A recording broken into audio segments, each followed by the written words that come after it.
Thank you.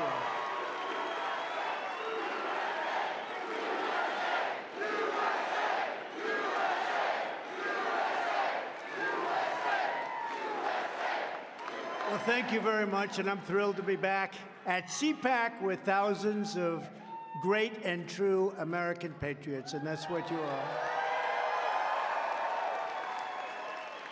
I want to start by thanking Matt and Mercedes Schlapp and everyone at the American Conservative Union. Thank you, Matt, for hosting this wonderful event. It really has been something over the years. I also want to, we have so many people here. I'm going to leave out some, but they'll understand.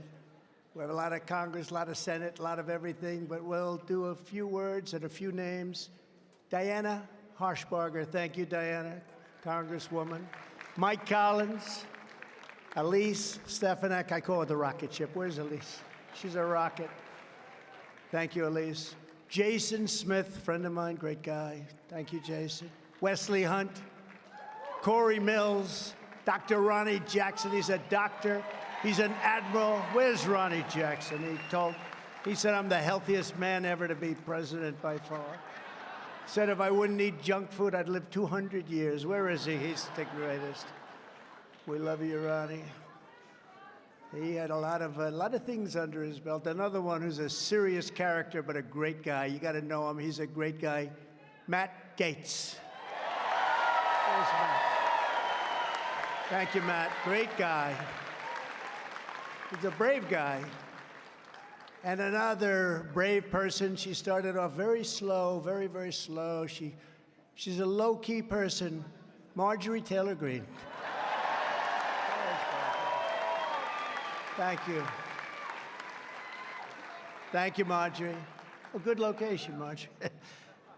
A friend of mine, a man who's terrific, almost won for governor of New York, could have done it, but so many people have moved out of New York, it gets tougher. But he's a terrific guy, great lawyer, too, and he's a strong guy. You know, he stopped somebody coming at him with a knife. I don't know. He grabbed that guy's hand. He looked pretty tough, and he drove him to the ground. Lee Zeldin. Where's Lee? Hi, Lee. Thank you. Good job, Lee. West Virginia Attorney General Patrick Morrisey. Patrick. Thank you, Patrick. Thank you. Thank you, Patrick. Ohio Attorney General Dave Yost. Thank you, Dave. Former Acting Attorney General of the United States, Matt Whitaker. Matt. A friend of mine who knows the border, knows more about illegal immigration than the next 10 people combined, Stephen Miller. Stephen. Hi, Steve. Great. Good to have you here. One of my favorite generals, a guy who's just great. He's got a lot of common sense and a lot of smarts, and he's been doing a lot of television lately, and he does a fantastic job. General Keith Kellogg. Thank you, Keith. A very popular man in South America, very, very popular in Brazil, the former president of Brazil, President Bolsonaro. A great honor.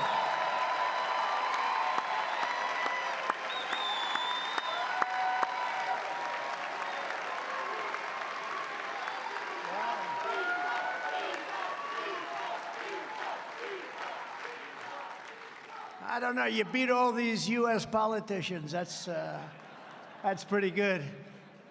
And his son, who's a friend of mine, Brazilian Chamber of Deputies, Eduardo Bolsonaro. Hi, Eduardo. Great job you're doing. Just got reelected. And somebody that we really like in this room, I think. I certainly like him a lot. He had a lot of courage. Very smart guy. James O'Keefe. Where's James? Where's James?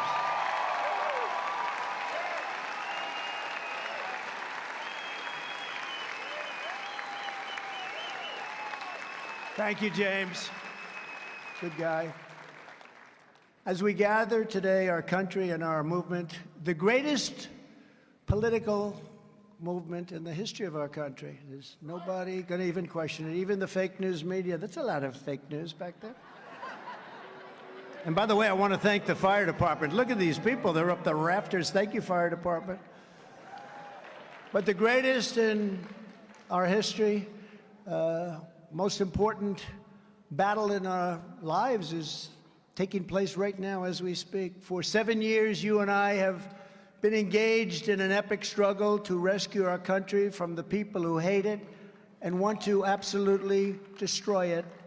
The sinister forces trying to kill America have done everything they can to stop me, to silence you, and to turn this nation into a socialist dumping ground for criminals, junkies, Marxists, thugs, radicals, and dangerous refugees that no other country wants. No other country wants them.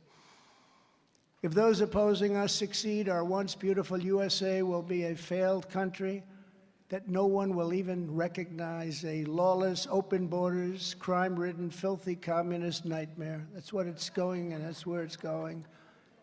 I used to say that we will never be a socialist country. I said it oftentimes.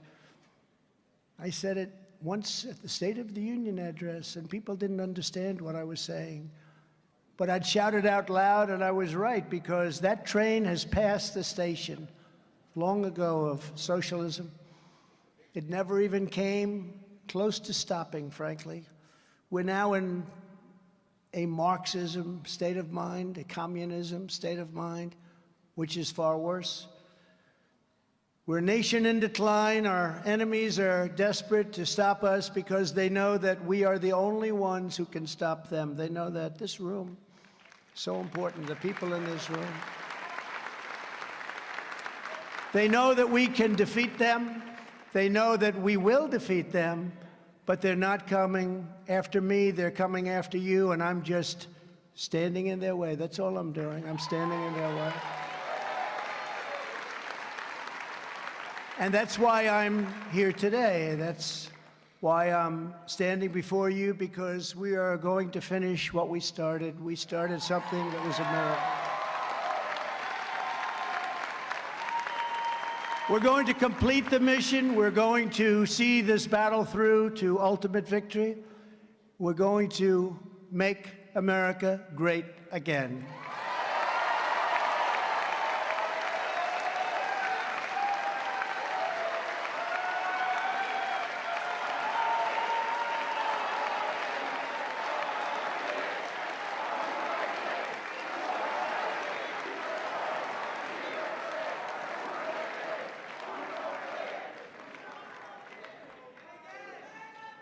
With you at my side, we will demolish the deep state.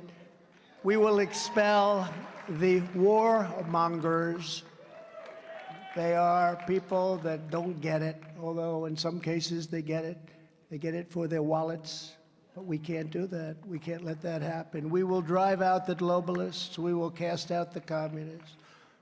We will throw off the political class that hates our country. They actually hate our country.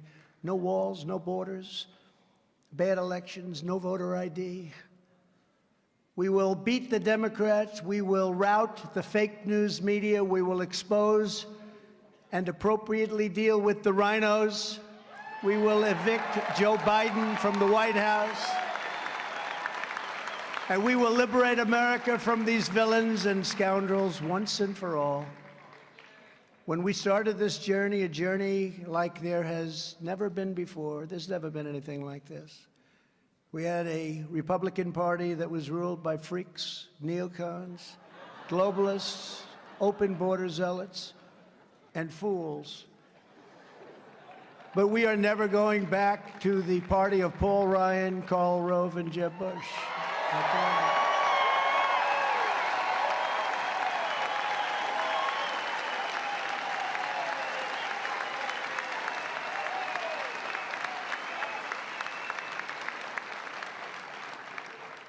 We're not going back to people that want to destroy our great social security system, even some in our own party. I wonder who that might be, that want to raise the minimum age of Social Security to 70, 75, or even 80 in some cases, and that are out to cut Medicare to a level that it will no longer be recognizable.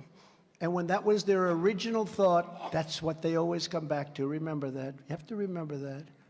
You heard it here first. We are never going back to a party that wants to give unlimited money to fight foreign wars that are endless wars, that are stupid wars. But at the same time demands that we cut veterans' benefits and retirement benefits at home. Our soldiers will no longer live in the streets of our city. We have cities where our soldiers, our great soldiers, are living on concrete. They're living on asphalt.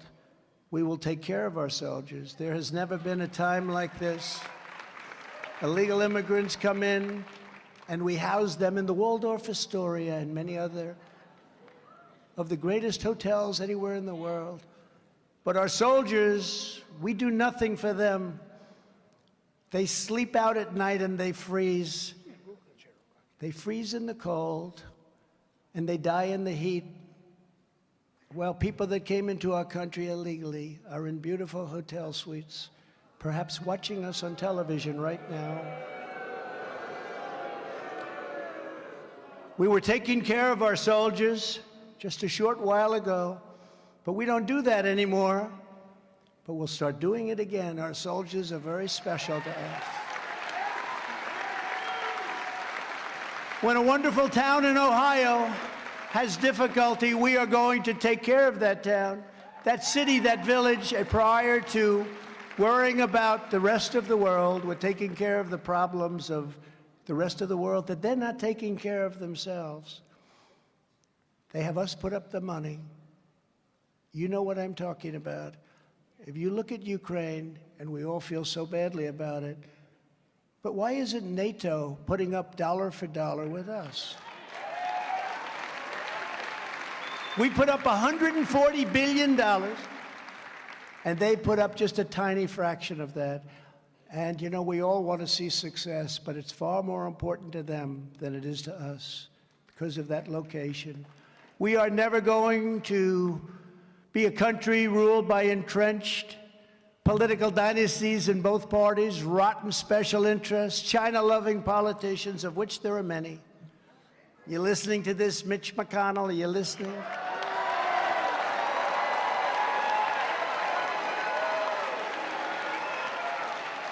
And a militant left-wing news media that's either frightened of telling the truth or is truly evil and bad. I don't know. I think in many ways they're frightened, but you never really know which. We are not going back to this mindset, not now, not ever. Not ever. And thank you, Mark Levin, for being here tonight. Thank you very much. And Julie. Thank you. Thank you, Mark. Very important voice. Stay healthy, Mark. We can't lose you. Just stay healthy.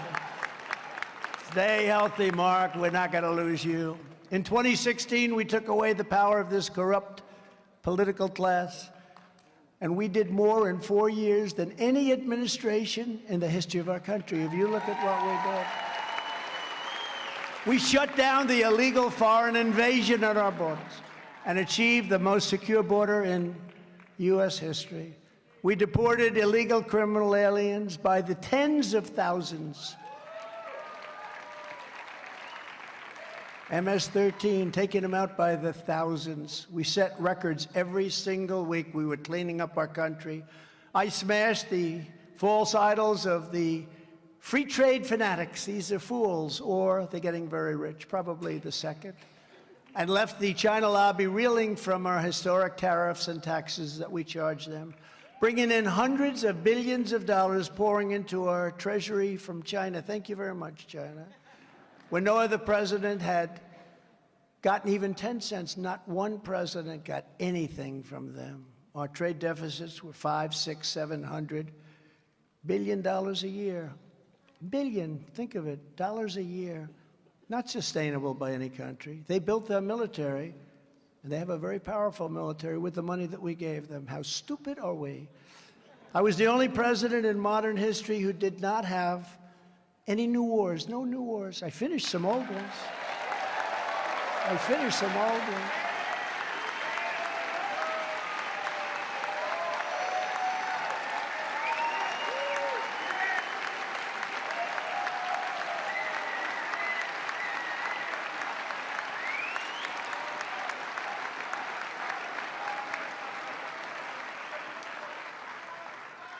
Remember when the Democrats and my Republican opponents would often look at me during the debates or whatever, and they'd say, no, he's going to bring us into World War III because it's a personality type. They said I had the personality. No, I had the personality type that kept us out of wars because people knew that they weren't going to mess around with us. That's why I rebuilt our military. We were strong, we were safe, and I told delinquent foreign nations, they were delinquent, they weren't paying their bills, that if they wanted our protection, they had to pay up, and they had to pay up now. And they did. They paid $450 billion as soon as I said, no, I won't be protecting you if you don't pay. We truly had a policy of peace through strength. This was a serious, powerful policy, and we didn't have to lose our loved ones fighting wars in countries that nobody's ever heard of. I stood firm against the forces of anarchy and decay. I arrested the Marxists who toppled statues of our great heroes in Washington, D.C.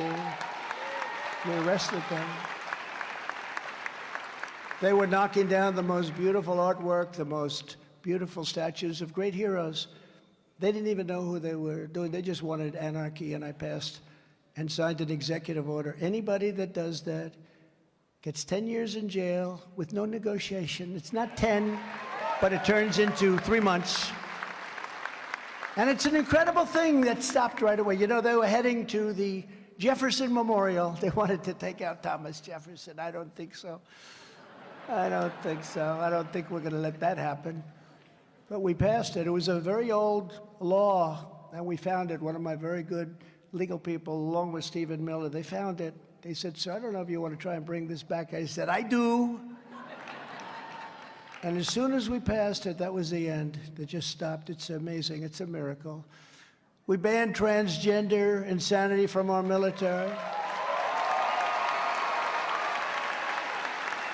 And signed the world's first ban on critical race theory long before anybody had even heard of the term. It was all banned. Everything was good. When Biden came back in, this guy came in and he put everything right back in place where it was. We were paying these people hundreds of thousands of dollars a year in salary, among our highest paid people, to teach all of this nonsense to our military yet. But it was all out. It was all done.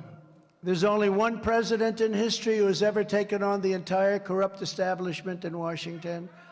And when we win in 2024, we will do it again, even stronger, faster, and better, because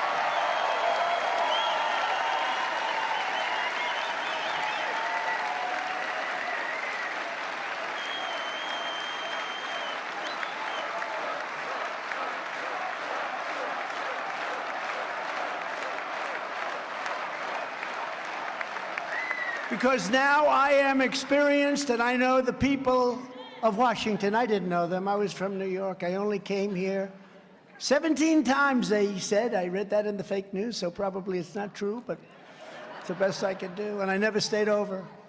I was from New York, but I now know the good ones, the bad ones, the weak ones, the strong ones.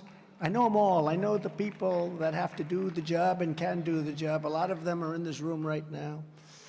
And as I did for 4 incredible years, I will put America first every single time, every single day.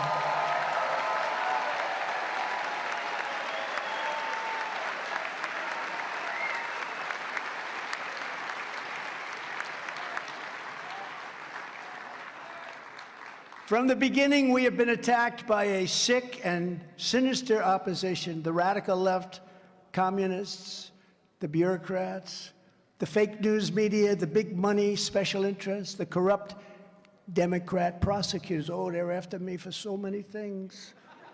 Oh, those prosecutors. Some are racists. Some hate our country. They all hate me. They'll get me for anything, anything. You put a comma in this paragraph. Why did you do that? I don't really know. The partisan and often corrupt intelligence agencies, the George Soros money machine that spends a lot of money on the prosecutors, by the way. The Antifa thugs who are allowed to roam the streets while we have people that in many cases are great patriots, great patriots, saying prayers every night, playing our national anthem every day, and they're sitting in a jail nearby, rotting away, and being treated so unfairly, like nobody's probably ever been treated in this country before, except maybe me. And Marjorie, you've been so fantastic on that issue. Where's Marjorie? You've been so fantastic on that issue.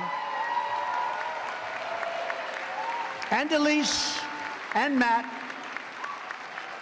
People that love our country, have been so great on that issue. And the perverts who use the names of Washington and Lincoln to buy millions of dollars in ads to say bad, libelous, and incorrect things about us.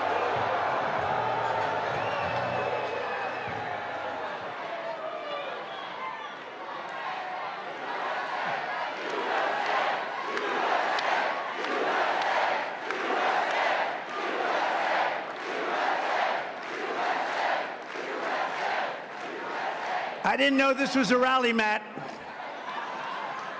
It really is a rally when you, by the way, thank you for that beautiful straw poll. That was a big win. Thank you.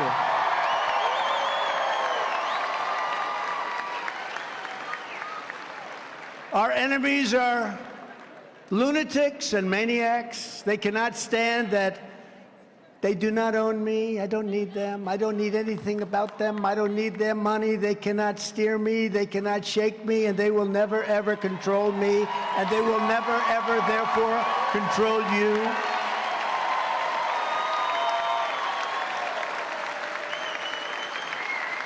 At the end of the day, anyone else will be intimidated, bought off, blackmailed, or ripped to shreds. I alone will never retreat, and that is why we must stand together and charge. We have to charge full speed ahead.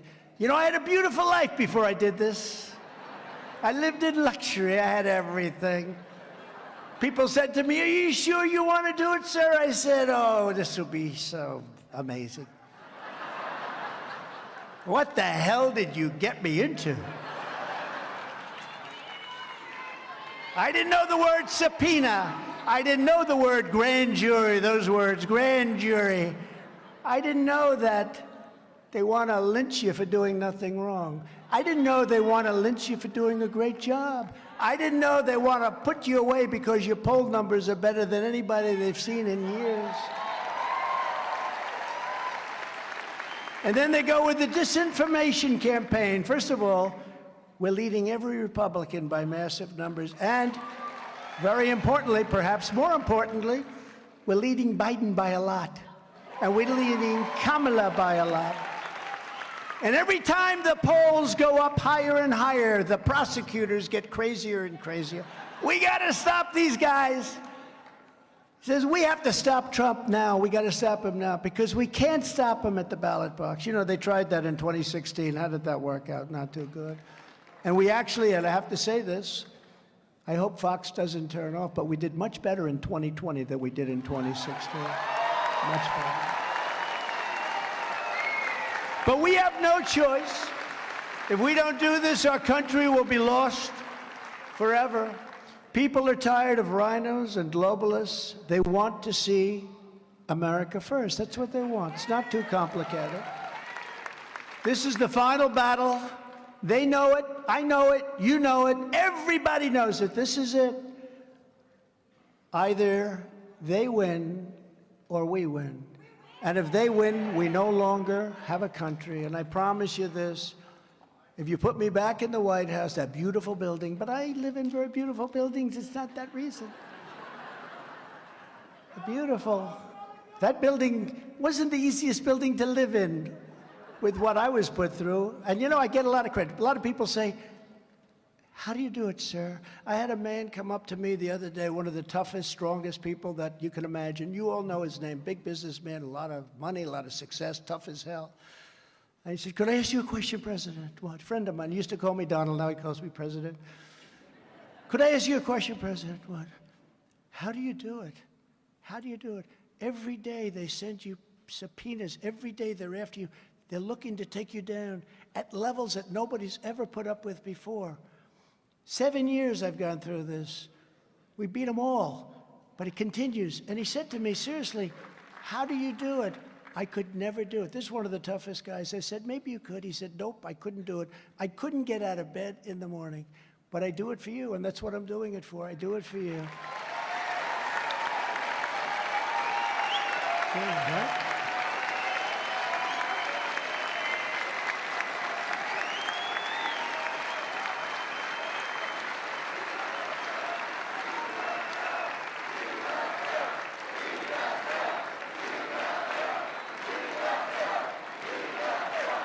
Thank you, Monica. Thank you very much. And if you put me back in the White House, their reign is over. Their reign will be over. And they know it. And America will be a free nation once again. We're not a free nation right now. We don't have free press. We don't have free anything. In 2016, I declared, I am your voice. Today, I add, I am your warrior. I am your justice. And for those who have been wronged and betrayed, I am your retribution. I am your retribution. Not going to let this happen. Not going to let it happen. I will totally obliterate the deep state. I will fire.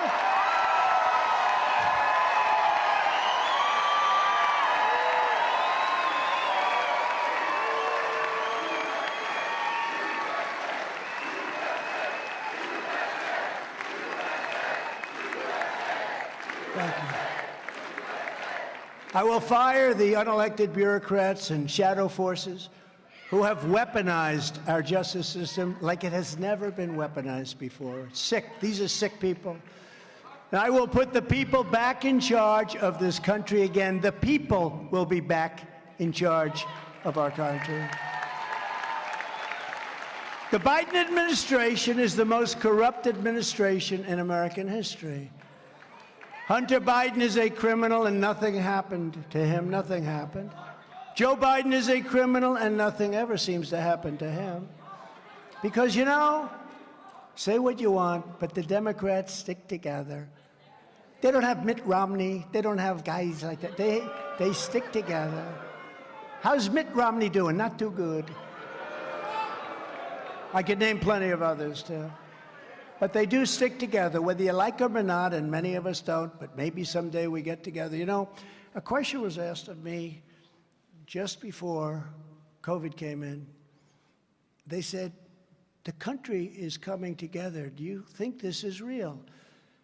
And I said to myself, it is real. It's amazing. I was getting calls from radical left people, the nicest calls. It's amazing, because we had the best employment numbers in history. We had the best economy in history. We were lapping China. China was supposed to have taken over as the world's largest economy, and we were actually increasing at a level that nobody thought possible. We were doing great. And then you had COVID come in, and a lot of things had to happen, and we did a great job. We never got the credit for that job, but we did a great job with COVID, and then gave back something very strong. But we were really bringing this country together. Had COVID not come in, I think you would have had a much different, because a lot of people want to know, can we all get along together? And if I didn't have that experience, I would say no, because the thought process is so different. But we were starting to really get along.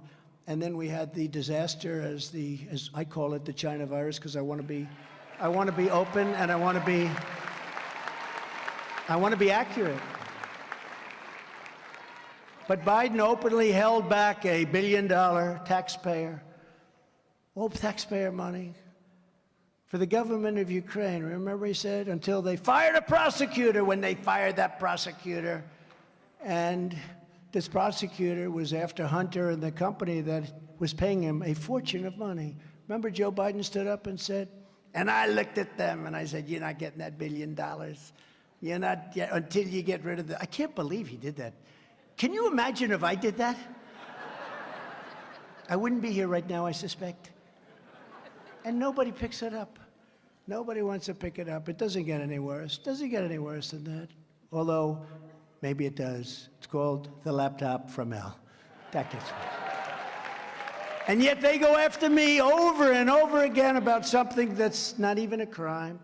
They make up Russia, Russia, Russia, which was a plan made up by crooked Hillary Clinton, Adam Shifty Schiff, and the Democrats, the DNC.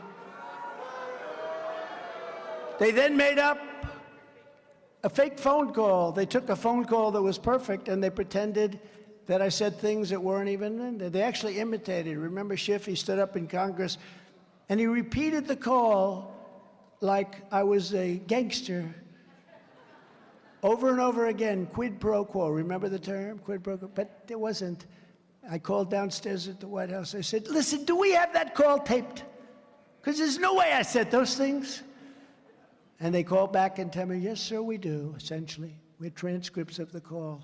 Thank goodness we had transcripts, because these guys they're sick people, and they were looking to do a number. I'll tell you how bad they are. So, and I tell this story seldom, but it's a strong story, Monica. Thank you very much for the great job you do, by the way. What a defender she is. But they're so bad. So they come up with this Russia, Russia, Russia hoax. And they know it's a hoax. They know it's a hoax. I know it's a hoax, too. But they know it's a hoax. And Adam Shifty Schiff comes out from a very secretive room, Intelligence Committee or whatever, and he meets the press right in front. The press is going crazy. They're going crazy because they'll do anything to hurt Trump. Anything. They're evil people in many cases. Some cases, they're great people. But a lot of evil people. And he stands up before a microphone. Now, this is a man who knows it's a fake story. Russia, Russia, Russia. They checked 6 years of phone calls. Millions of calls were made from my office. Not one call to Russia. Not one call. They were surprised. They weren't surprised. But some people were surprised. But he stood up before the microphones. And he said, Donald Trump Jr. will go to prison for what he has done with Russia. My son is going to go to prison.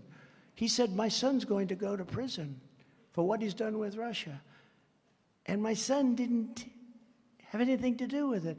And he knew it was a fake story. And when it was finally revealed, now the Times, the Washington Post, they all admit it was a fake story. We're trying to get the Pulitzer Prize taken away. They got Pulitzer Prizes. We're suing. You know what the prize says?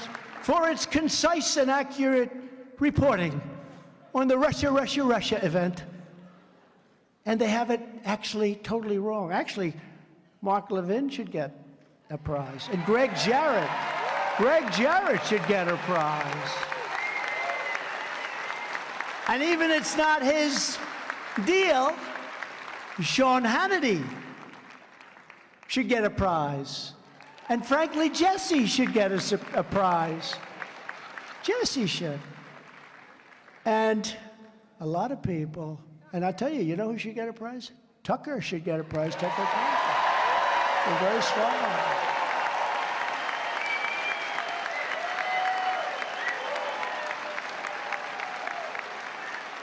And we have numerous writers that should get it, but the ones that got it were the New York Times, certain reporters from the New York Times, and certain reporters from the Washington Post. They got the Pulitzer Prize, and they were exactly wrong. And now they've even admitted that it was a hoax. It was a total hoax, and they got the prize. But how bad is a person that stands before a big gaggle of press, and they just can't get enough, and says that my son is going to prison for something that he knows was a hoax? Only a really bad person would do that. But they then came in with Ukraine, Ukraine, Ukraine, the Mueller hoax. How did Mueller present himself at the hearings? It wasn't too pretty. But you know what? I'll say this, at least they came to the right conclusion. because I was concerned they'd come to the conclusion. I think we have prosecutors now. They don't give a damn if you're guilty. They're looking at me in Atlanta on a perfect phone call. I said, even more perfect than my perfect call to Ukraine. That was a perfect call. This is even more perfect. By the way, where's Hunter? Where is Hunter? Remember? Where's Hunter? Will there ever be a time when Joe Biden says, this thing with Hunter just isn't working out well? I'm starting to get a little angry at Hunter. Or when Hunter comes to him and says, Dad, we have a problem. What? What is it, son? Another one? Oh, son, you're a disaster, son. Son, you're a disaster. Dad, we have a problem. I left my laptop at the repair shop. And Joe looks at him and says, what's on it, son? What's on it? And Hunter looks back and he says, every single crime that you've ever committed, Dad.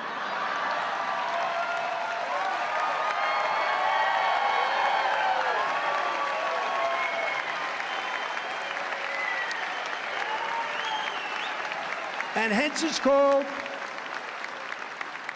The Laptop from Hell. And Miranda Devine did a great book on that. And she actually thanked me. She said, I got the name from Trump. She told me, she said, I want to thank you for the name. I said, no charge. But she did a great job, great book, The Laptop from Hell. If I so much as fly over a blue state, they do so many bad things, it's just crazy. The racist Manhattan District Attorney, Alvin Bragg, who is presiding over one of the most dangerous and violent cities in the United States. You have to see this, the United States, where killings are taking place at a number like nobody's ever seen, right in Manhattan. And he's doing nothing about it, nothing whatsoever. No cash bail for people that just kill people, knife them in the back, hit them over the head with a baseball bat, push them into subways when the train is right there. But this racist DA is being pushed by radical left Democrats, the fake news media, and the Department of Injustice to bring charges against me for now ancient no-affair story of Stormy Horseface Daniels, no attraction. No affair, I call it no affair, where there's no crime anyway, and charges have never been brought in such a case before. And this case has been looked by every prosecutor. They're all looking, they looked at it for years now. She was represented by Michael Avenatti. How's he doing? He's now in jail. And the whole thing is a complete con job. And she was ordered to pay me, a federal court ordered this, hundreds of thousands of dollars. But they're still looking at it. They're still looking. And all they do is they cause anger and problems for our country because our people aren't going to take this stuff. It never ends. In the meantime, Hunter and Joe Biden skate. You know, they skate. They go away free. What's going on with that? I mean, that laptop is a disaster. Has anyone read this thing? How can it be possible? They're looking in Delaware. How's he doing? He's not the same guy that I have for the document hoax. I have a man, he's a total animal, known to be. And he's looking. In the meantime, Biden's guy that's looking. Don't forget, I had a very strong privilege as president. I was able to do things that he wasn't able to do as vice president and wasn't able to do as a senator. The Senate, even the Senate, they can't believe it. The Senate cannot believe it. But when you look at what happened, they're not even looking at him. They haven't even started.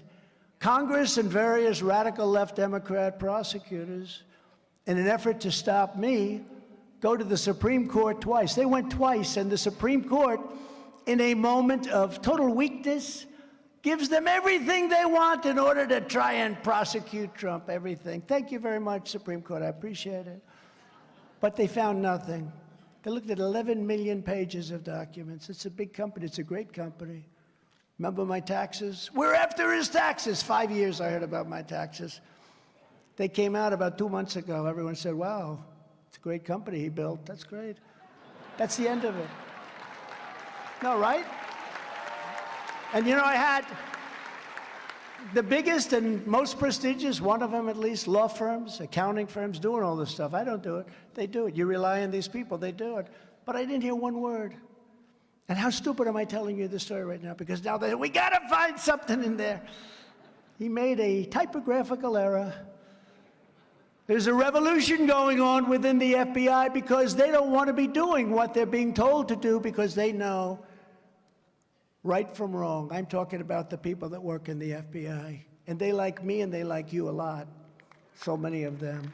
A recent article in the Washington Post, of all papers, stated very succinctly that many did not want to raid Mar-a-Lago. They didn't want the agents. They said, that's terrible.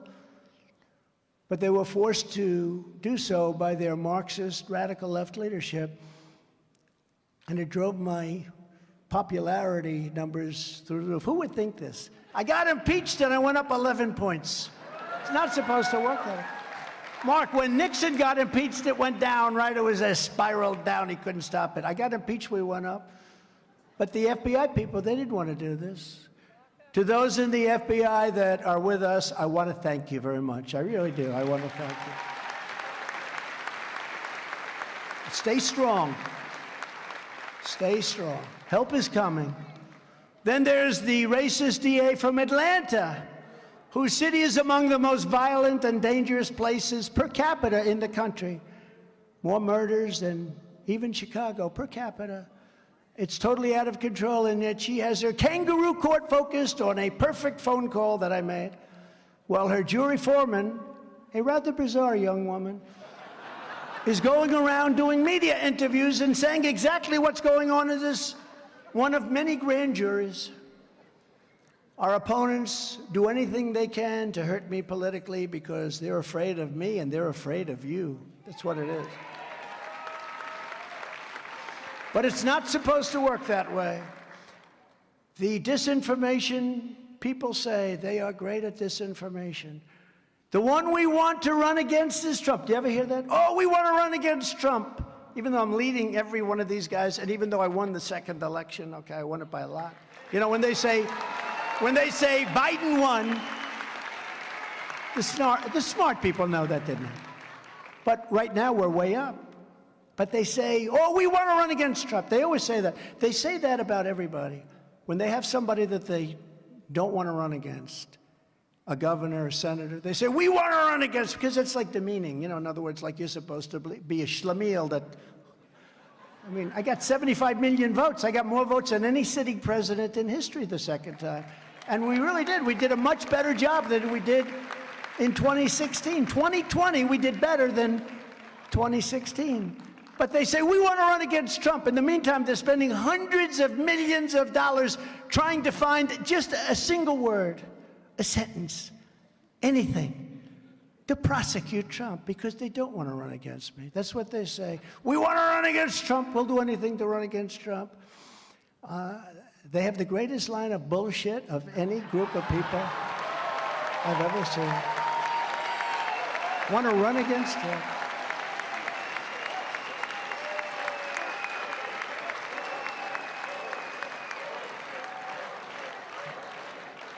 But at the same time, they send people from the Justice Department to the local DA's office in Manhattan. Do you know the Justice Department sent their top people to the Manhattan DA's office to help in the prosecution of Trump? This way, we have it a little bit away from Washington. It's local. Oh, we had nothing to do. But their top guy was put in that office to help prosecute Trump. How would you like to have my life? Would anybody like my life? But I still like it. But they want to try and find anything they can when they've already been exonerated. I've been exonerated many times. You take a look at what this been. I mean, time after time. But all of this is happening for one single reason. They know that when we return to power, we will bring their lies and their corruption and their disinformation tumbling down.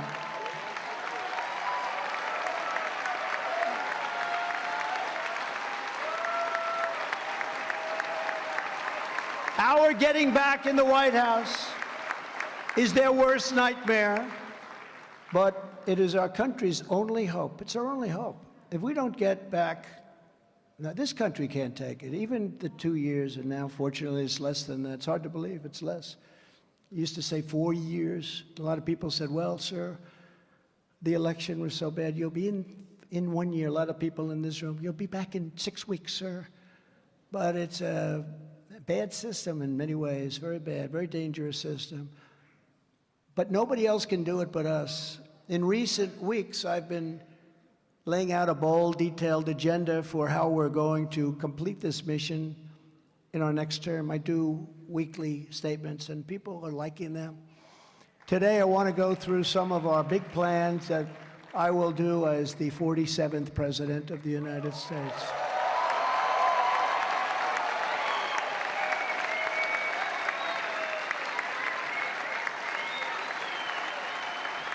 Thank you.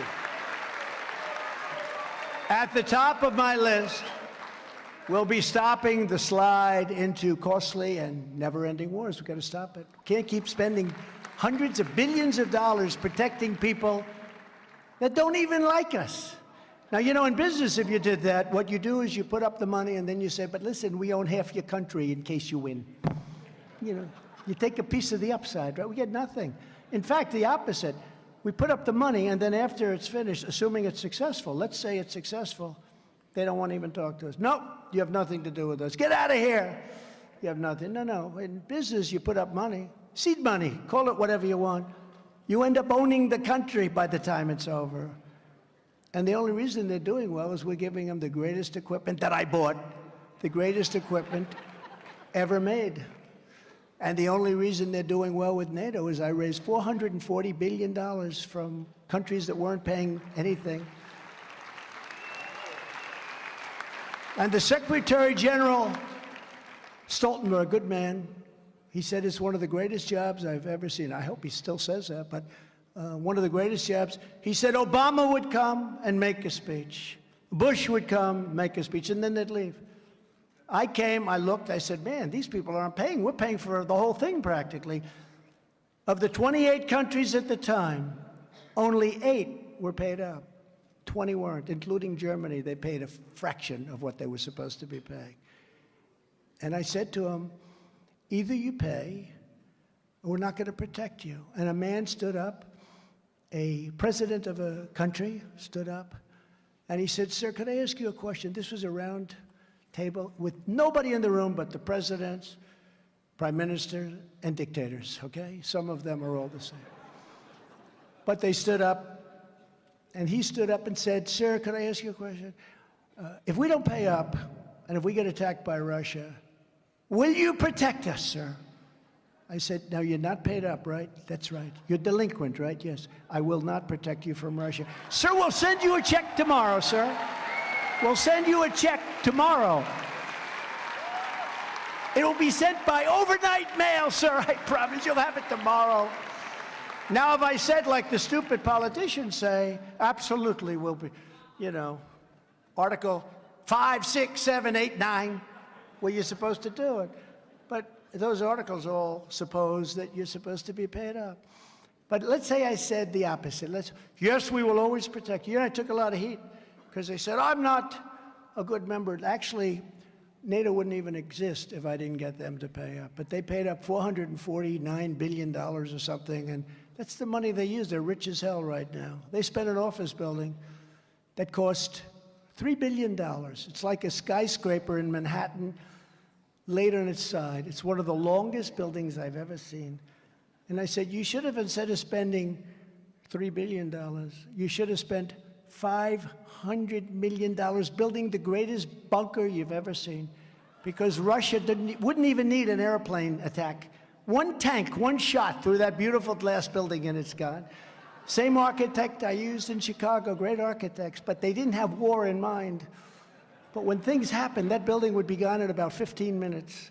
They should have spent a $500 million bunker, nice thick ceiling, 6 inches, 6 feet of concrete. And by the way, we have a great gentleman. Speaking of China, will you please stand up? Gordon, stand up, please. Gordon China.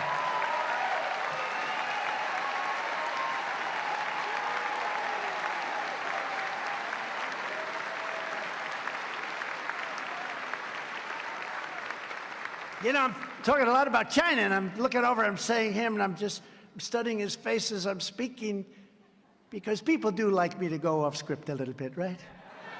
It's a little bit more risky, but it's more exciting. And I'm looking at Gordon, and I'm saying, you know, I hope he agrees with what I'm saying, but basically I'm saying exactly what you say. They're not out for our good, are they? They're not out for our good. And nobody ever taxed them like I did, and nobody ever took any money in like I did. 440 billion.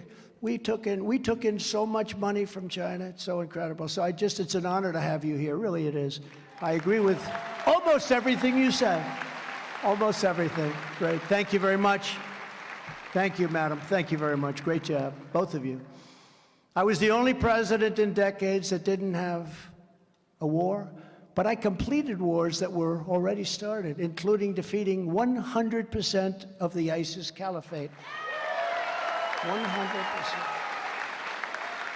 I was also the only president where Russia didn't take over a country during my term.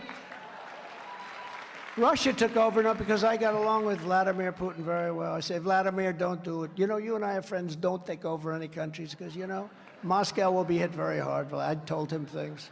He probably didn't believe it, but you know what? He believed it 10%. And President Xi believed it when I talked about Beijing. He probably said, I don't believe him, but there's a 10% chance we're not going to do anything. It's true. It's true. You have no idea. These conversations, I wish they could have been recorded, actually. People would think a lot of me. But with Bush, they invaded Georgia, right? With Obama, they took Crimea.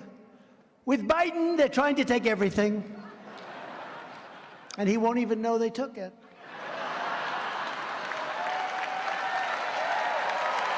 Good.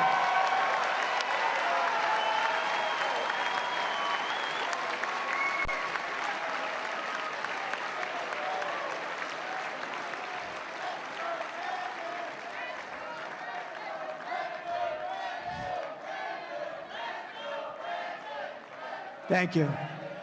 And with me, they took nothing. Nothing. And I didn't really even have to threaten them very much. They understood me very well. I wanted them to understand me very well. They knew that they couldn't do it. Putin knew that. President Xi knew it too. Likewise, China now has its eyes strongly focused on Taiwan, and we could soon have a nuclear-armed Iran. That's the saddest thing of all, though, when we talk about Iran. That's the saddest thing when you see I had them in a box. I said to China, you can't buy any oil from Iran. They said, no, we have to buy. We buy millions of barrels here. And I said, you can't buy. You have to buy from somebody else. No, we'll buy. I said, good. We're not going to do any more trading with China. We're going cold turkey. We will promise you not to buy from Iran. Okay, that was the end of that. You know, that was a conversation I had. I said, if you buy from Iran any oil, we're not going to do any business. Or if for some reason we do, we're going to put 100% tariff on every single thing that you sell into the United States. And they didn't buy any oil, and nobody was buying oil, and they were in a position, had the election not turned out the way it did, they were in a position where they were going to give us everything. We were going to make a great deal. But now they're rich again. China is buying unlimited amounts of oil from Iran. Unlimited amounts, and other places. And we've done something else that's terrible. From the time I'm a young man, I learned never allow Russia and China to get together, to wed. Never, ever allow it. And we've not only allowed it, we've made them bosom buddies. We've made them, we forced them together. And you can add another group in there, a nuclear-armed Iran. So the three of them are now together. That should have never been allowed to happen, would have never happened with me. And it was all over oil, our stupid oil policy. We're not going to drill. We have more oil in the United States than any country in the world, including Saudi Arabia. People don't realize it. In Alaska, I approved a site. We all know what the site is. Probably the biggest in the world. And the Democrats said, no, it's over. They turned it down. Ronald Reagan tried to do it. Every president, Republican, and some Democrats tried to do it. They couldn't get it done. I got it done. And the first day in office, the Secretary of the Interior for Biden signed off on it, where they're going to not allow it to happen. Bigger, probably, than Saudi Arabia. And if we had that, without even my talking to Putin, oil would have been at $40, $35, maybe $30 a barrel. So he wouldn't have even had the money to prosecute a war against Ukraine. He wouldn't have done it anyway, and that's not even what I'm saying from previous, but he wouldn't have had the money even if he wanted to. Ukraine would have been thriving. There would have been no dead people, and there would have been no obliterated cities that can never be rebuilt. Can never rebuild those cities. Russia never would have pulled the trigger. This is the most dangerous time in the history of our country, and Joe Biden is leading us into oblivion. He's leading us into oblivion. You know, we all smile when he falls downstairs and things. It's cute. When he falls off his bicycle, isn't this good? You know what amazed me? That the reporters didn't catch him when the bike was going down. They're standing right next to him. They let him fall. It's amazing. I'm surprised. But when he makes statements that are so bad, when he gets out of Afghanistan and takes the soldiers, takes the soldiers out first. And you know, in Afghanistan, for 18 months, I had a talk with Abdul, who was the leader of Afghanistan. I said, Abdul, oh, I got a lot of criticism. Remember when I was talking to him? Everyone said, oh, he's talking to the leader of the Taliban. That's right, because our soldiers were being killed, a lot of them by snipers. And I didn't want that. I don't want to deal with the problems, and I don't want to talk to the mothers and fathers, who I would speak to a lot. I don't want to talk to them and tell them their son was shot through the head from 2,000 yards away by a sharpshooter. They have very good sharpshooters. So I spoke to this man, his name was Abdul, and I said, Abdul, don't kill any more of our soldiers, because if you kill our soldiers, we're going to hit you harder than any country has ever been hit in the history of the world.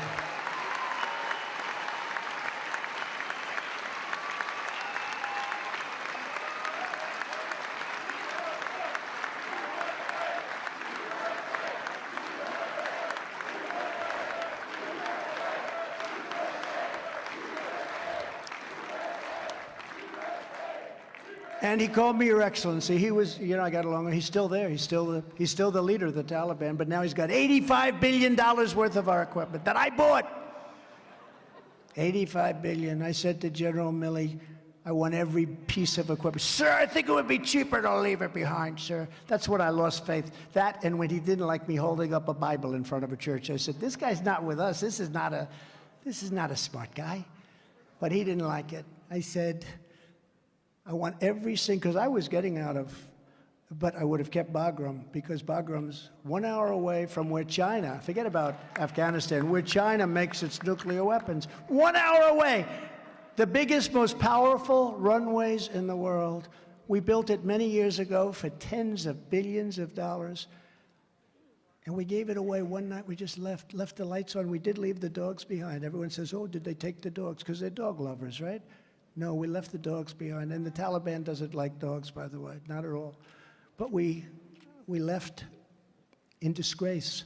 It was the most embarrassing moment in the history of our country, in my opinion. And it probably is what caused Putin to say, wow, Trump is gone. This is a great time to take over Ukraine, right? It's probably a reason that happened. But I stand here today, and I'm the only candidate who can make this promise. I will prevent, and very easily, World War III, very easily.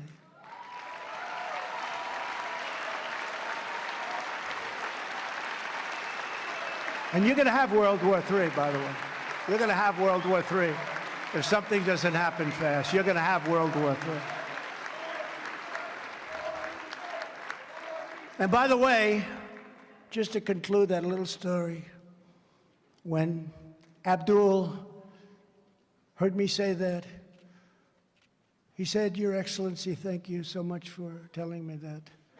He said, but why, but why? I thought it was a very interesting play on words. I've never heard it. I use it now sometimes myself. I liked it. He said, but why, Mr. President, do you send me pictures of my home? Said that. I said, you'll have to ask your wives that question.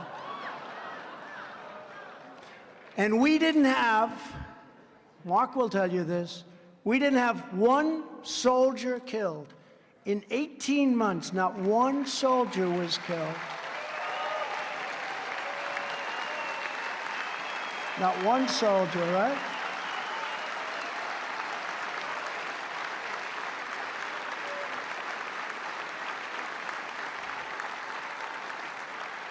In fact, it was so good that the media didn't mind that I called. I took a lot of heat, tremendous heat.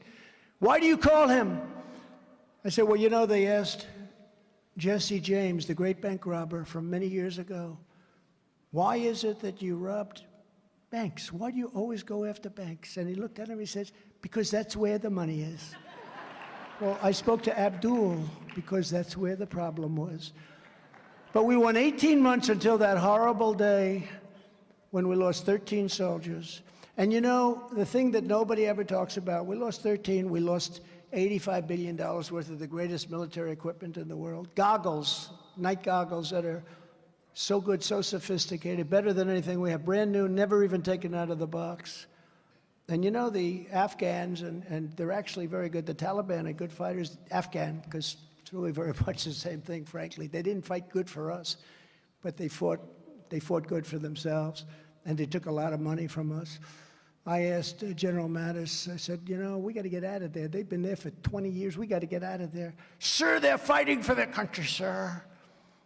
I said, that's right. I guess they are. Then about 2 days later, I was thinking about it. I said, I don't know why, because, you know, we had more blue on green, green on blue, where they get their gun and then they'd shoot our master sergeants and our sergeants that are training them. I said, why are they fighting for us if we've never had this problem to the extent that we had it? But he said that. He said, they're fighting. And I said,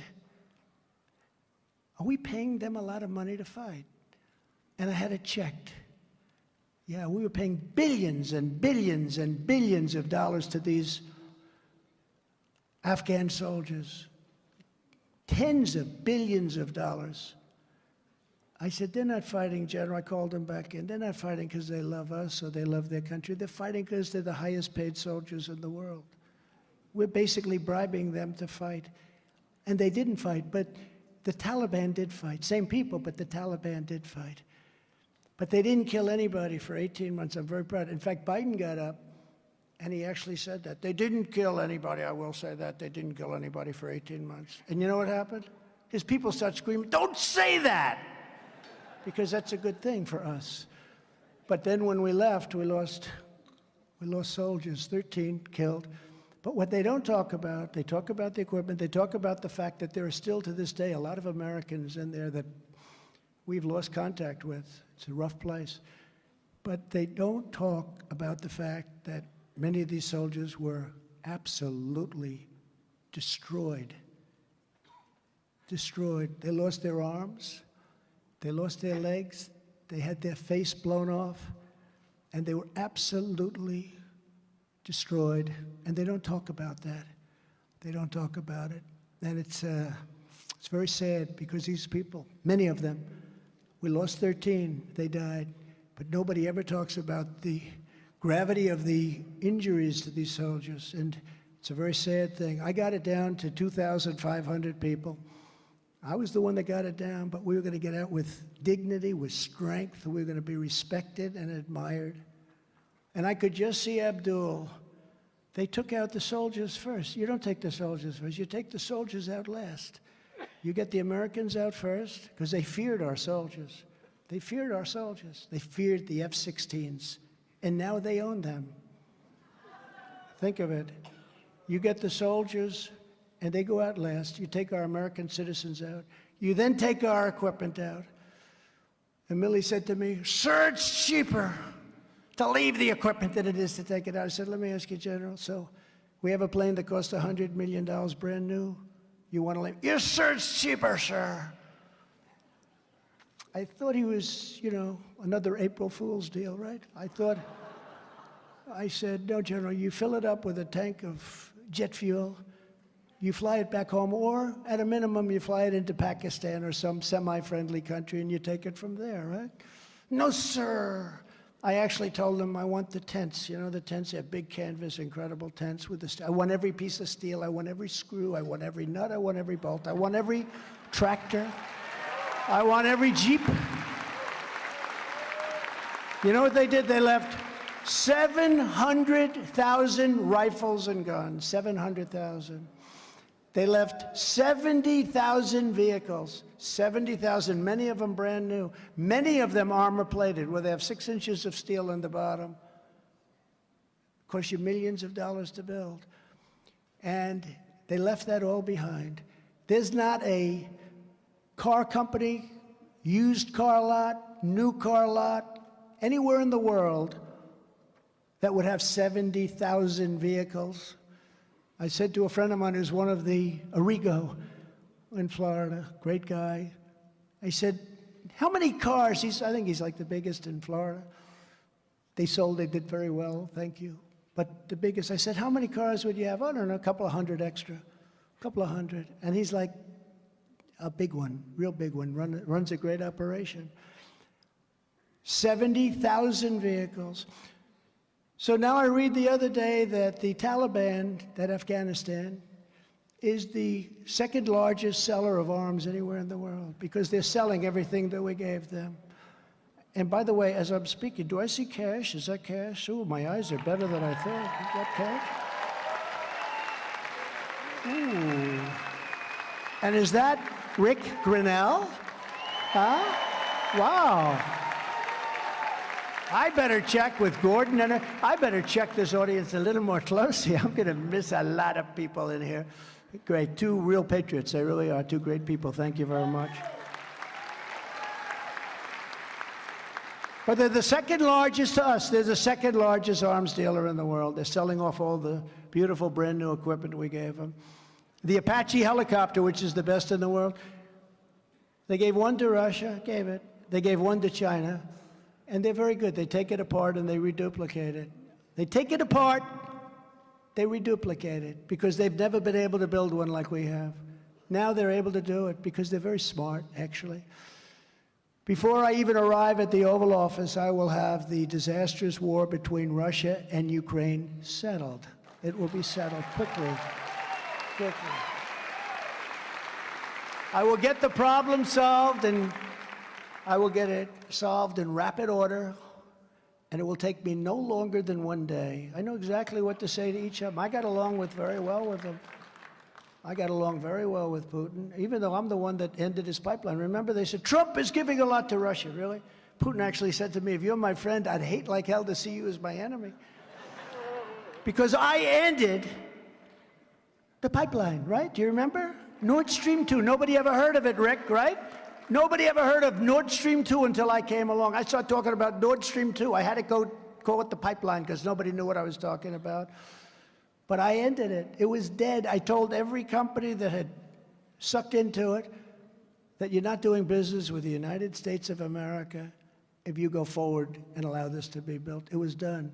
On day 1, Biden came in, and this is the biggest economic development project. This is the most important project that Russia has. On day 1, this is the biggest money they could ever make. There's nothing they could ever do to compete with this. This is the biggest pipeline in the world. Going to supply Europe, Germany in particular. On day 1, Biden came in. And what did he do? He approved the Nord Stream pipeline. And then they'd say, Trump was soft on Russia.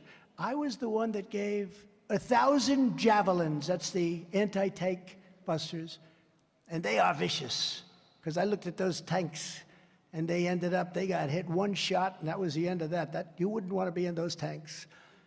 But I was the one that supplied the javelins. They supplied the bed sheets, do you remember? They supplied the bed sheets, and maybe even some pillows from Mike, who's sitting right over here. Where the hell is Mike? Did you send some pillows over there? Maybe. But they supplied the bed sheets, they call it. We supplied the sheets. They didn't want to get involved. I gave the javelins. And then they say Trump was weak on Russia. Disinformation. Again, it's disinformation, right? That's all they're good at, cheating on elections and disinformation. Instead of spending hundreds of billions of dollars to defend the borders of distant foreign countries, under my leadership, we will defend our borders first.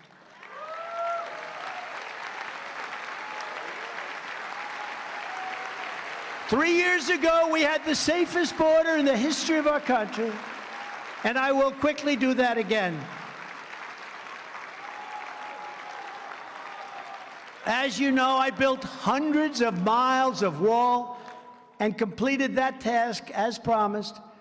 And then I began to add even more in areas that seemed to be allowing a lot of people to come in. So we're going to do another 200 miles of wall.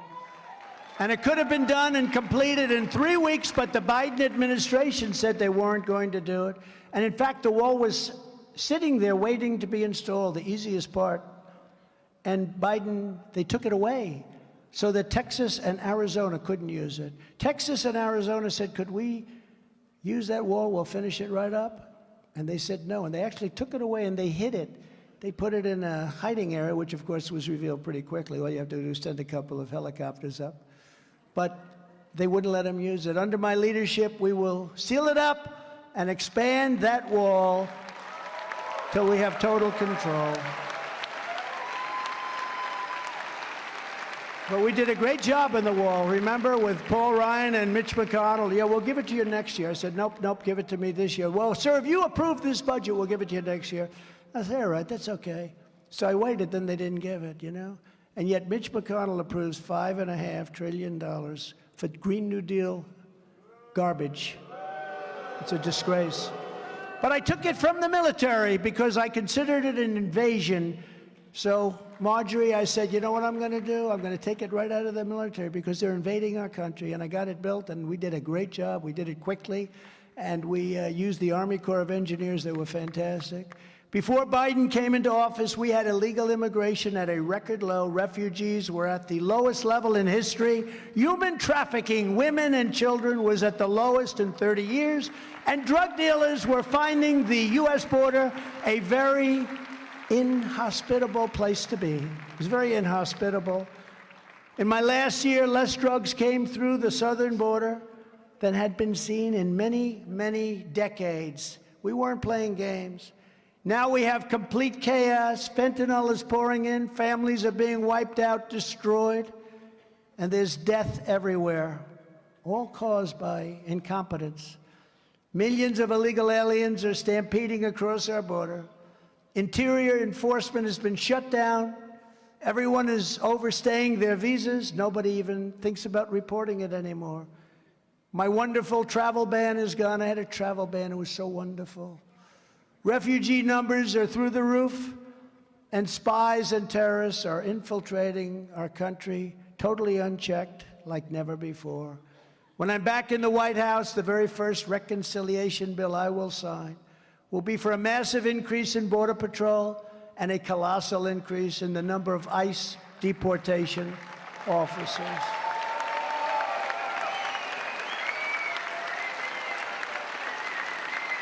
And I want to thank the Border Patrol. These are incredible people.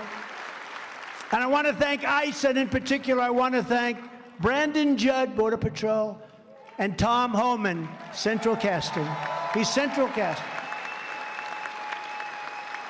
Under my leadership, we will use all necessary state, local, federal, and military resources to carry out the largest domestic deportation operation in American history. Other countries are emptying out their prisons, insane asylums, and mental institutions, and sending all of their problems right into their dumping ground, the USA. Think of it.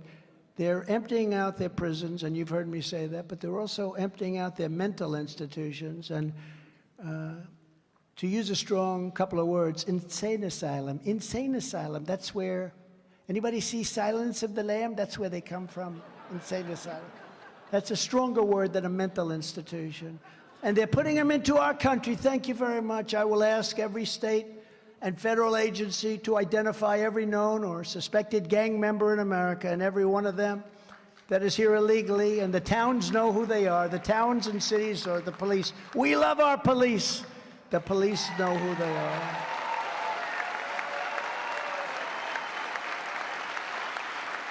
And we will pick them up, and we will throw them out of our country, and there will be no questions asked. We had a problem when I first assumed office in 26. It was a big problem. We'd have these people, we'd round them up, MS-13 gangs, the worst people. These are absolute brutal killers. They used to knife 16-year-old girls because it was more painful. It would take longer to kill her. These are real animals. And Nancy Pelosi says, how dare you call them animals? These are human beings. I said, no, they're not. But these are real animals. And we couldn't get them back into their countries because the country was like, especially three. You take a look at Guatemala, El Salvador, Honduras in particular, and Mexico to an extent. You couldn't get them back in because they didn't want them. They sent them out in the first place. You know, they forced them into our country, just so you know. These are very smart people that run these places. They're very streetwise. So I said, what's the problem? Sir, we have thousands of people, but they won't allow us to land the planes. They won't allow the buses to cross the border. They won't allow them back in their country. I say, how much money do we pay to these various countries? Sir, we pay $750 million a year. I say, all right, inform the country that we're no longer paying any money. And if they ask why, you can tell them that. And yes, sir, we'll do that. So the following morning, almost simultaneously, early, about 8 o'clock, I got calls from all three at one time. In fact, I had to tell two of them, I'll call you back. Because they all came in right on time, Matt. Right on time, like you call on time. And what happens is they came in and they called. They said, sir, there must be a misunderstanding. We would love to have MS-13 back in our country. And we started dropping them off by the tens of thousands, and I still hadn't paid them back their money. I kept it. Figured, let's hold it as long as possible, because they've been ripping us off long enough.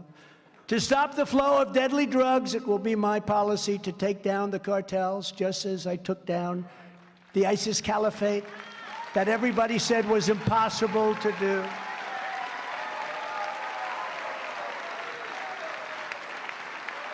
A lot of parents in this audience that lost a child, that lost a loved one to fentanyl and all of the drugs that are pouring in, so many different kinds. Fentanyl is a big problem.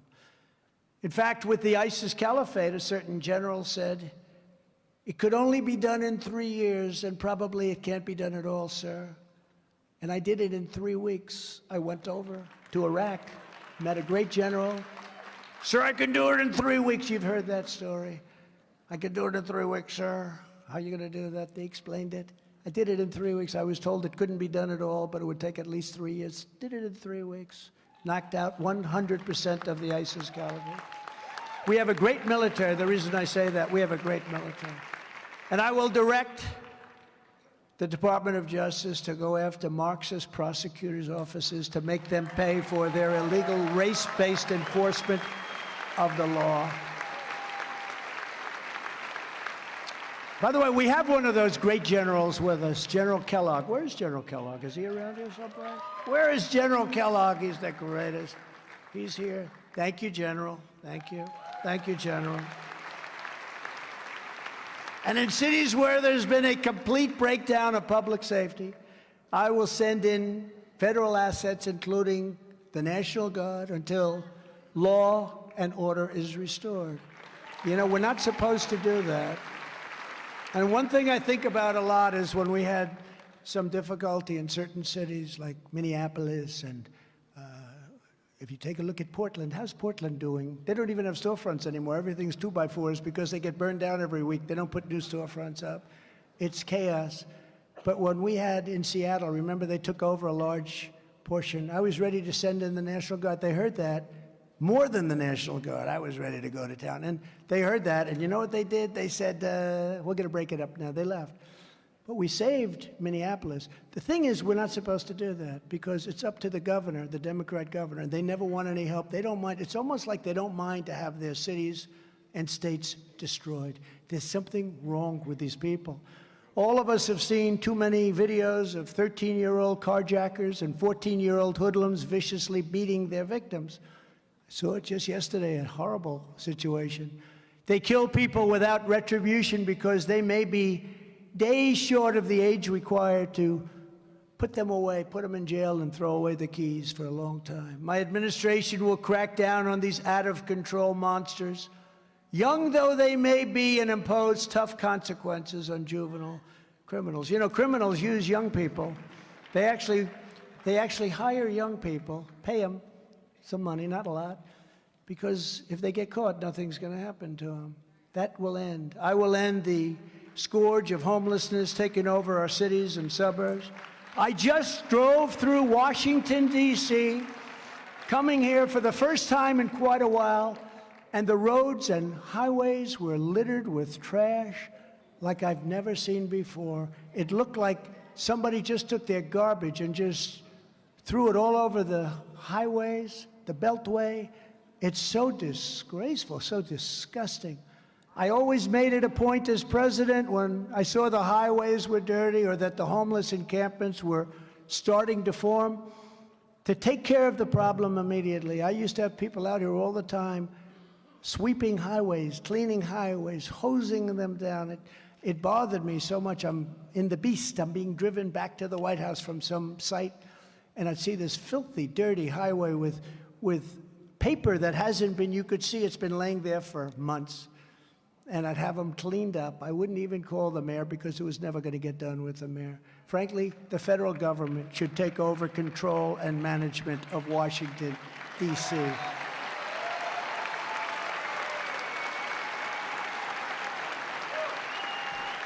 Good project, because it's horrible.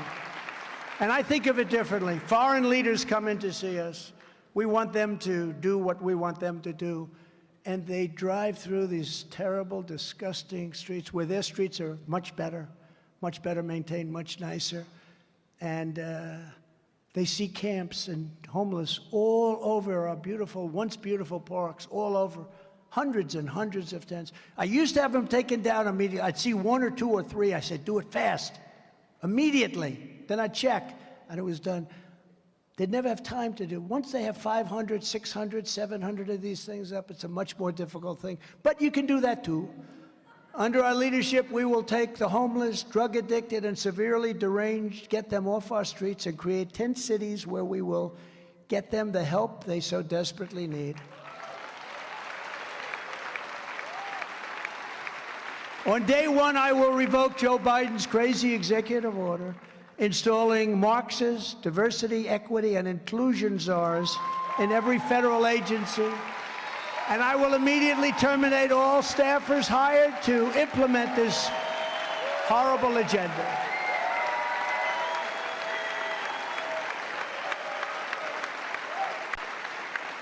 I will urge Congress to create a restitution fund for Americans who have been unjustly discriminated against by these Biden policies. They're so unfair, they're so un-American, they're so un-American.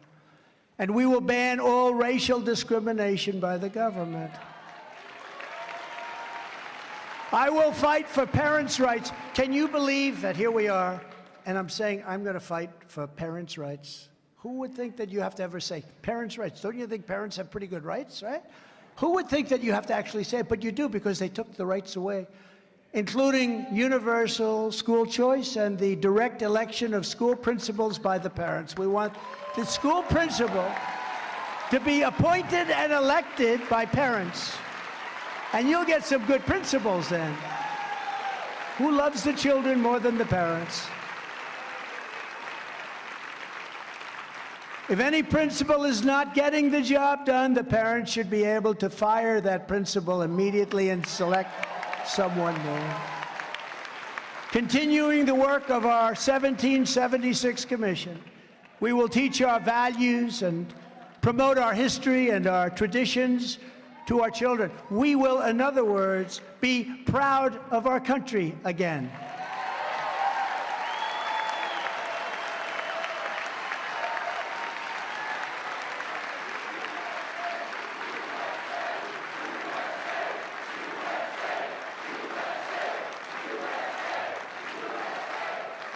I will revoke every Biden policy promoting the chemical castration and sexual mutilation of our youth,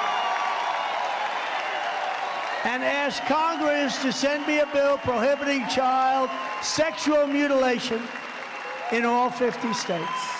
That should be easy. And we will keep men out of women's sports. Right?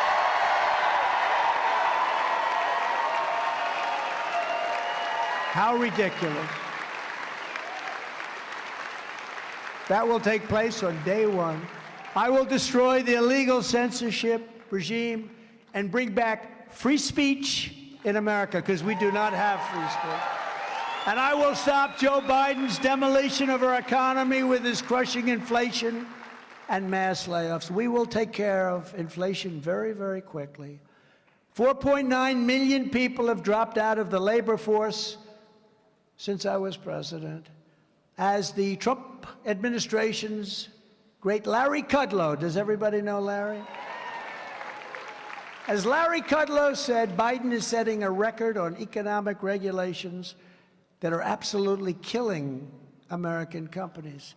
His spending and his borrowing are at record levels. It's causing historic inflation, sir, which is only going to get worse and worse. He just called me before I got, I said, I don't want to say this, Larry. It's only going to get worse and worse. It's driving up interest rates, and new cars and homes are going to be impossible to buy. Amidst this economic disaster, Biden talks about saving you a few dollars on some junk fees. Don't mean anything. By defeating Joe Biden, I will save your economy, I will save your retirement accounts, and I will save your jobs. We had the greatest job history of any president ever. I will create a true national trade policy like the kind that made America the world's economic powerhouse. What we were doing prior to the dust coming in from China was nobody's ever seen that. There's never been anything like it. That period of 2.5 years there's never been anything like it. And I'll tell foreign nations where we spend billions of dollars on military protection that if American products do not receive preferential treatment in their markets, our military is packed up and leaving. Which some countries I did that with, and usually it took a phone call and everything was just fine. Because economic security is national security, I will revoke China's most favored nation's trade status immediately on day one.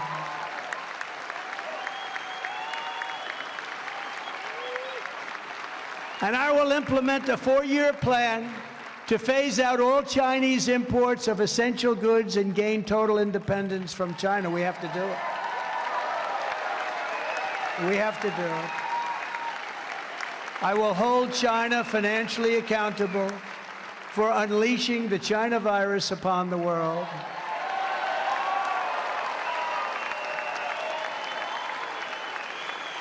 And I will again withdraw from the WHO, which stands for We Hide Outbreaks. We hide outbreaks.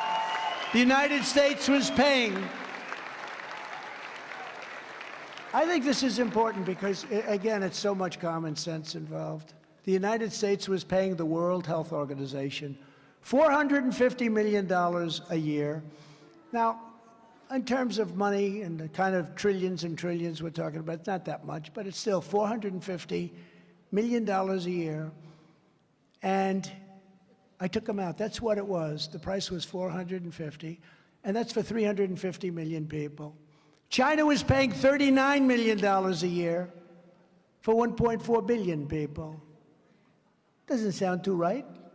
And they had total control, by the way. We had no control. They literally own it. When I withdrew from the WHO, they offered me to stay in. Please don't leave. Please, please, please. For what China pays. They said, we'll bring it down to 39 million. I was actually close to doing this deal, if you want to know the truth, but I would have had it. You would have been angry at me. I said, I don't want to have Cpac angry at me. But I might have gone back in. But I could have done it for 39. I could have probably done it for less than that. But now Biden has gone back for the full price of $450 million. Now, all he has to do is read the newspapers. They were begging me to come back in for $39 million. So why would you pay $450 million? Do you understand that? Gordon, you understand that? How crazy. So China's in for 39. They're saying, you're right, it's unfair. It's unfair. We will do it for 39. We will take you back. The head man, you know who that is? We will take you back.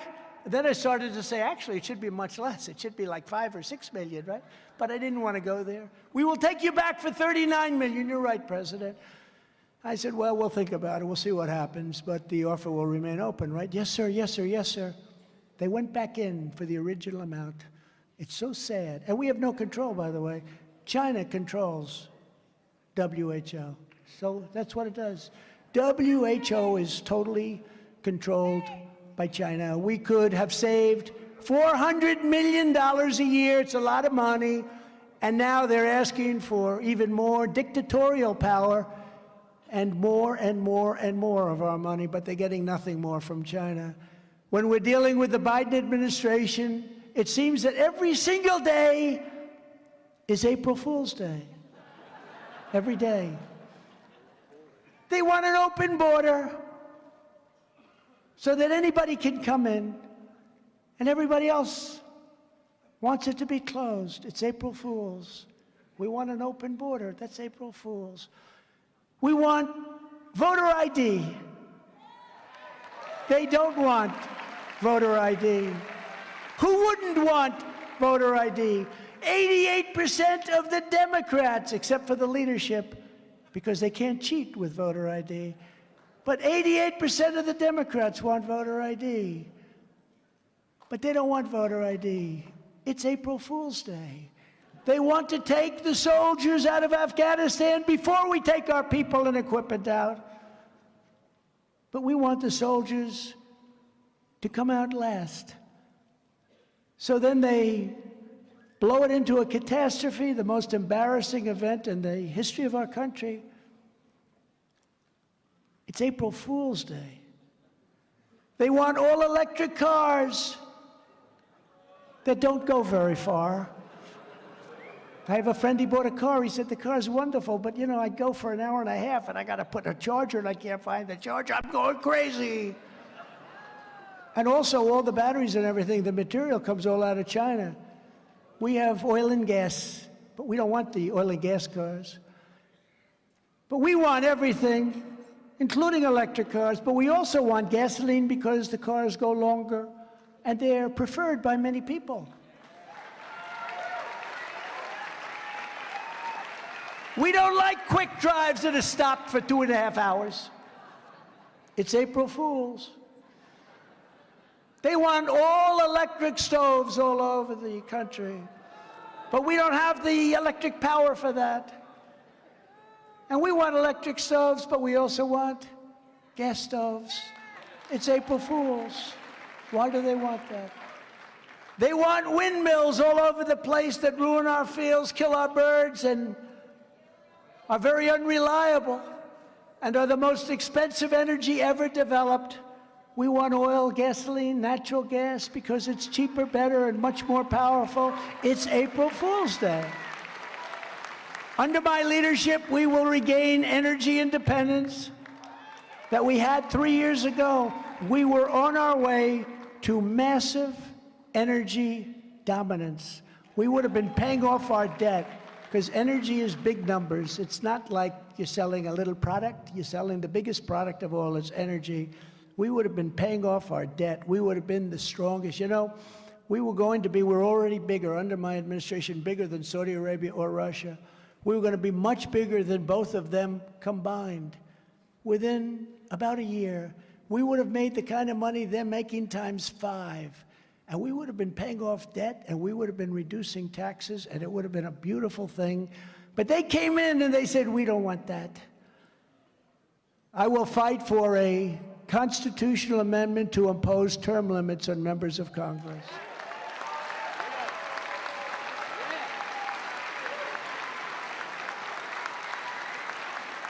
And I will move heaven and earth to fully and finally secure our elections. All Republican governors should immediately go for paper ballots, one-day voting, and voter ID.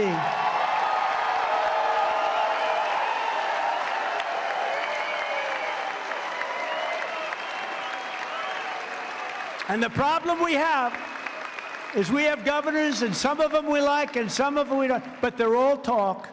Think of it, they control the state. And we have a lot of governors. They should go for that. Paper ballots, same-day voting. You know, France had 37 million people voting. They voted in one day, and at 10:30 in the evening, they called the winner. There were no problems. They have paper ballots, same-day voting, voter ID. And they only had a little mail-in, and we would have this too, for soldiers that are very far away or people that are legitimately sick. Okay, legitimately, as opposed to millions and millions of ballots flooding the offices. They used COVID to cheat. But until that day comes, Republicans must compete using every lawful means to win. That means swamping the left with mail-in votes, early votes, and election day votes. Have to do it.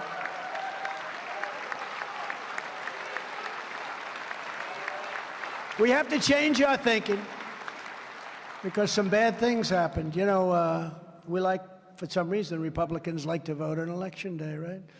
The problem is you get there and they have so many already started. But worse, if you take a look at Kari Lake in Arizona, where they waited and waited, don't vote now, wait till Tuesday, wait till Tuesday, wait till Tuesday. And in the Republican areas, a tremendous percentage of the machines were broken and you couldn't vote. And they had lines that were a mile long all over the place, Republican areas, and they couldn't vote. They said, come back in 7 hours. But people can't do that. They have Little League, they have doctors. They might love Kerry, they might love the Republican Party and everything we stand for, but they can't do that. And they were standing in the hot sun for hours and hours. And then they sent in mechanics to fix them, and when the mechanics left, they were far worse. And they lose those cases in courts because our judges have no courage to do what's right. They have no courage to do what's right. I can tell you that was the case in 2022, where we can't get rid of drop boxes. We need them in every church. What we have to do, we have to put our own drop boxes in. Zuckerbucks spent $500 million. And, you know, if you contribute $5,700, $1 more than that, to a candidate, they put you in jail. This guy gave $500 million for all of this crap that they were doing, shenanigans. They were handing out the money like it was candy, and that's fine. But if somebody, when people are going to jail for spending like $93 too much, because it's not according to election law. And it's ballot harvesting. We will become masters at ballot harvesting. We have no choice. Beating the Democrats at their own game. And we'll do it legally. The agenda I've laid out today will end America's destruction. But it is not enough just to stop the forces tearing America down. I want once again to build America up. We have to build our country. We don't build anymore. All we do is investigate everybody. You ever see television? You know, it used to be we'd build our military. We were proud of it. We'd be doing all things. All you see on thing, investigation, investigation, investigation. Now, with that being said, you got to look at Hunter. I mean, how crooked is that deal? But, you know, it's not something I'd like to not do anything. I'd like to get back to building our country and making our country great again. But it's time to start talking about greatness for our country. Our objective will be a quantum leap in the American standard of living, especially for our young people. As I announced yesterday, we will hold a competition to build new freedom cities on the frontier to give countless Americans a new shot at home ownership and the American dream. It's such a wonderful, beautiful thing. And I'll challenge the governors of all 50 states, to join me in a great beautification campaign. We will rename our schools and boulevards not after communists, but after great American patriots.